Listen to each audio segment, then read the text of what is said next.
자, 얘들아, 시험 당일 새벽 2시 16분 카톡 보이니? 내가 실제로 수강생한테 받은 카톡이야. 걱정이 많았나 봐. 쌤, 모의고사 지문 중에 순서별로 나올 만한 문제 추천 좀 해주세요. 유유 이렇게 왔어. 그래서 내가 그건 진짜 어려운데 이러면서, 이날이 사실 직보를 진행했던 날이어가지고 AI 지문이라는 걸 찝으면서 내가 이거는 가장 순서배열로 나올 것 같아서 직보 때 낸 거고 이러면서 밑에서도 되게 길게 설명을 해줬던 기억이 있어. 자, 요때 요 생각을 해보니까 이걸 좀 컨텐츠로 만들어보면 어떨까 생각이 들더라고. 그래서 준비했어. 쌤은 어떻게 시험 문제를 적중할까? 사실 이렇게 제목은 지었는데 내가 뭐 대단하다 이런 얘기를 할 건 아니고, 선생님이 문제가 어떻게 출제되는지를 그걸 조금 알려주면은 너희들이 자기주도적으로 공부하는데, 학원을 다니면서 복습하고 혼자서 공부하는데도 훨씬 더 유리할 것 같아서 이 부분을 알려주려고 너희들한테 이 주제를 가지고 온 거야. 특히 이 부분을 설명하면서 디스와 댓의 차이점, 이것까지도 우리 같이 가져가 볼 거야. 전 지문, 학년 무관하게 전부 다 관통할 수 있는 개념입니다. 자, 일단 선생님은 항상 어머님들한테 이렇게 총평 문자를 남겨드려. 굉장히 길지? 자, 근데 이렇게 총평 문자 남겨드리면서 쌤이 그동안 강좌 진행하면서 어떤 부분을 어떻게 가르쳤고 그게 이번 시험에서는 어떻게 적중됐는지 그걸 또 같이 사진으로 남겨드리거든? 근데 이번 시험 진짜 대박이지 않았어, 얘들아? 내가 수업 시간 그리고 직보를 통해서 그리고 준 문제를 통해서 이 지문은 이런 유형으로 이렇게 나올 거야. 객관식으로 나올 거야. 서술형으로 나올 거야. 심지어 변형 요약문까지. 내가 강조했던 부분들, 직접적인 적중만 31문제 중에 무려 15문제였어. 그것들만 추려가지고 내가 사진으로 만들어서 보내드린 거거든. 자, 선생님은 어떻게 적중시킬 수 있을까? 요거 좀 궁금하지 않았니? 자, 알아볼 건데, 이번에 쌤이 직전 보강 때 순서 배열 1픽으로 뽑은 지문이 바로 AI 지문이야. 아까 카톡에서 나왔던 그 지문인 거지. 자, 근데 요 지문 같은 경우에는 사실 순서 배열로 나올 수밖에 없는 이유가 있었다. 학교 시험도 한번 볼게. 순서 배열에서 가장 중요한 건 선지 부분 어디가 끊겨 있는지가, 그게 가장 중요한 거지. 물론 내신이기 때문에 세부적인 내용들, 뭐 문장 길이 이런 거는 변형이 있어서 다를 수 있어. 근데 지금 봐봐. B선지의 conversely, C선지의 after that point. 이게 지금 성덕고에서도 똑같이 제시됐고 명일여고에서도 똑같이 제시됐어. 이번에 선생님이 만난 학교 중에서 이 두 학교가 시험 범위가 겹쳤거든. 그래서 내가 직보 때 요 문제는 똑같이 출제를 했었어. 그랬더니 시험 문제에서도 두 학교 다 똑같이 나온 거야. 어떻게 이게 가능할까? 자, 여기서 끊길 수밖에 없었던 이유가 뭐였을까? 그게 내가 대단해서 맞춘 것 같지만 사실 여러분, 너희들도 다 할 수 있습니다. 차근차근 한번 따라와봐.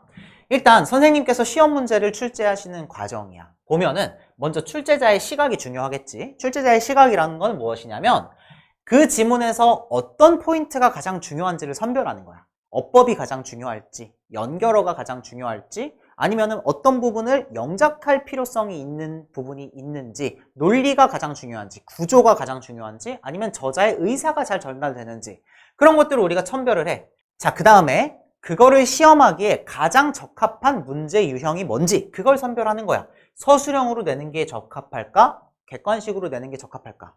부터 시작을 해서 순서 배열, 문장 삽입, 대입 파악, 빈칸 추론, 뭐 이런 거 등등 너희들 알고 있는 거. 이 과정 속에서 선생님이 문제를 출제하시게 되는데 너희들이 어떤 게 중요한지, 그리고 그걸 가장 잘 테스트할 수 있는 유형이 뭔지를 알고 있으면 시험 공부하기 훨씬 수월하겠지. 한번 볼게. 지금 우리 아까 그 AI 지문이야. 이 AI 지문 같은 경우는 사실 논리성이 제일 중요했어. 너희들 다 알다시피 지문 안에 그렇게 어려운 어법이 존재한 게 아니야. 근데 한번 보자. Singularity. 이 지문은 특이점을 배경으로 하고 있어. AI가 인간의 지능을 넘어서는 그 순간, 그 이후를 배경으로 하고 있지. 그거를 지금 that point라고 지칭했어. 이것뿐만이 아니야. 지문 전반에 걸쳐서 연결어, conversely. 이거는 앞뒤의 상황을 뒤집어주죠. 대상도 뒤집고 관점도 뒤집어줘. 그러면서 동시에 also 소문자로 등장하면 그 앞에 등장하는 명사가 반복된다 그랬죠. 그래서 위에서도 똑같이 반복되고 있어. 지금 이러한 요소들이 영어의 논리성을 나타내는 요소들이거든. 자, 이것들이 두드러지는 지문이었던 만큼 이것을 시험하고 싶으실 거야, 학교 선생님은. 근데 이거를 시험하기에 가장 적합한 유형이 뭘까? 한 문장만 이런 식으로 나와 있었으면 문장 삽입을 내면 될 텐데 지금 보면 지문 전반에 걸쳐 가지고 논리 포인트들이 나와. 그러면 우리는 어떻게 문제를 낼 수 있지? 이렇게 낼 수 있는 거야. 논리적으로 중요한 포인트가 있는 부분에서 딱딱 잘라주는 거지. 그러면 그게 결국엔 순서 배열 유형으로 이어지는 거야. 이런 식으로 적중을 하는 거야. 선생님도 이런 식으로 너희들 모든 학습 지문에 대해서 연구하고 문제를 직접 출제하고 하면서 너희들한테 최종적으로 학교 시험에서 가장 좋은 점수를 맞을 수 있게 대비시키는 거지.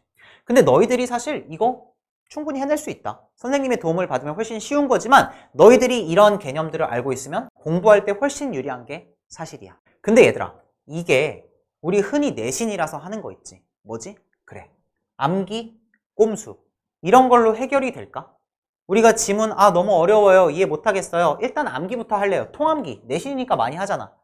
얘들아, 이걸로는 절대 해결할 수가 없어요. 절대 안 되는 거야. 선생님이 항상 얘기하는 게 있지. 정직한 공부, 그리고 그 시험이 끝나더라도 휘발되지 않는, 지문이 바뀌고 난이도가 바뀌고 변형이 아무리 많이 발생하더라도 너희가 그 문제를 풀어낼 수 있는 모든 영어를 관통하는 그 정직함, 그게 바로 논리고 그걸 우리가 신경 써야 된다고. 그거는 암기 꼼수로 절대 해결할 수가 없는 겁니다. 그럼 우리가 뭘 신경 써야 될까? 바로 이거야. 출제자는 해석 너머에 무엇을 볼까? 영어 시험은 단순히 한글 해석을 공부하는 게 아니야, 얘들아. 너희도 알겠지만 그 해석 너머에 방금 보여줬던 그런 논리적인 포인트는 뭐였는지, 어떤 핵심 어법이 존재하는지 그런 것들을 볼 줄 알아야 돼. 그래서 너희들한테 오늘 이것 중에 하나의 포인트를 설명해 줄 거야. 뭐냐면 바로 that입니다. 여러분, that 같은 경우 우리 흔히 this와 that을 통해서 많이 알게 됐었죠. 이거 무슨 뜻이니? 이것? 그것? 맞아, 이것과 그것.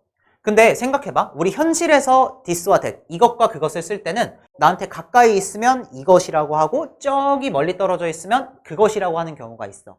근데 얘들아, 생각해봐. 지문은 2D야, 2D. 여기서 시작해서 여기서 끝나, 지문은. 거리라는 게 있을 수가 없단 말이야. 그럼 지문 속에서 this와 that은 도대체 어떤 차이를 가질까? 이거 궁금하지 않았어?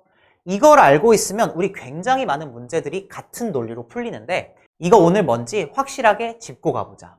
일단 거리를 나타내는 것은 맞아. 근데 현실에서처럼 그냥 막연한 거리가 아니라 두 가지의 거리를 나타냅니다. 보면 저자와의 거리, 그리고 지문 속에서 다루는 배경 혹은 다루는 소재와 실제 현실과의 거리, 이걸 나타내는 거야. 그 중에 아까 특이점이 온 지문, AI 지문 같은 경우는 두 번째 포인트에서 that이 사용이 됐어. 자, 살펴볼게. 현실과의 거리가 가까우면 this, 즉 현실이라면 this, 그리고 현실이 아니라면 that을 지칭하는 거야. 지금 우리가 풀어볼 이 지문은 AI가 인간의 지능을 뛰어넘은 그 특이점 이후의 세상을 배경으로 하고 있어. 그때 인간과 AI가 어떻게 발전하는지를 나타내고 있는데, 자, 생각해봐. 지금 현재 우리 현실에서 AI가 인간을 뛰어넘었니? 안 넘었잖아. 이건 지금 가정적인 상황을 제시하는 거잖아. 그러면 무슨 생각해 볼 수가 있을까? 이 지문에는 절대 this가 등장할 수 없어. 게다가 이 특이점은 가정적인 상황이기 때문에 뭘로 받을 수밖에 없어? 그 지점, that으로밖에 못 받는다는 거야. 이거 말고도 얘들아 굉장히 많은 포인트들이 있어. 살펴볼 건데 우리가 방금 배웠던 가정적 상황뿐만 아니라 가정적인 표현 그리고 당위 표현도 다 that으로 받아야 되는 거야. 예를 들어 현실이 아니기 때문에 가정하는 if절이라던가 아니면 우리 흔히 사용하는 동사 있지. imagine, hope, wish 이런 것들. 실제 현실이 아니니까 우리가 소망하고 상상하고 희망하는 거잖아. 그런 내용들은 다 that으로 받을 수밖에 없는 거야. 그리고 생각해봐. 당위 표현 should, 뭐뭐 해야 된다 라는 의미를 갖고 있어. 너 방이 지금 현재 깨끗하다면 어머님께서 너한테 와가지고 방 좀 치워야겠다 라고 하겠니? 안 하잖아. 즉, 방 좀 치워야겠다, 뭐뭐 해야겠다 라고 말하는 건 현재가 그렇지 않기 때문에, 현실이 그렇지 않기 때문에 그런 표현을 쓰는 거야. 그래서 이런 것들은 우리가 that으로 받아야 돼. 자, 그럼 궁금할 거야. 쌤, 그래요. 이번 시험은 저렇게 학교 내신에서 that을 사용했다고 칩시다. 그럼 이거 수능에서도 풀리나요? 얘들아, 당연한 거야. 논리잖아. 이거는 지문과 유형, 난이도에 상관없이 다 통하는 개념이야. 볼게. 2023학년도 수능 38번 문장 삽입 문제였어. 우리 박스 문장을 가보니까 대시 있네? 우리 방금 배운 거를 잘 떠올려봐.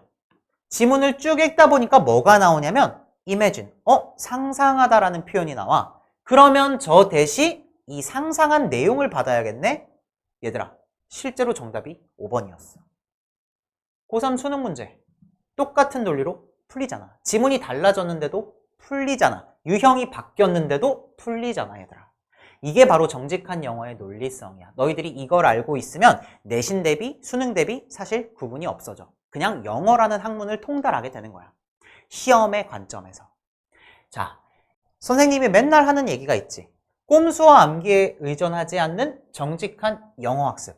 그게 제일 중요한데 오늘은 선생님이 어떻게 적중할까? 그 마음을 좀 들여다보면서 너희들이 실제로 집에서 복습하고 자기 주도적인 학습을 할 때 선생님한테 배운 내용을 토대로 조금씩 출제자의 관점을 이해하려고 노력해봐. 그러면 너희들이 지문을 볼 때 단순히 수동적으로 공부하는 게 아니라 이 문제는 이렇게 나올 것 같은데 이 지문이 이렇게 변형이 될 것 같은데 그런 것들이 점점 보이기 시작할 거야. 그러면 영어 공부와 성적이 훨씬 더 너희 생각보다 빠르게 향상될 겁니다.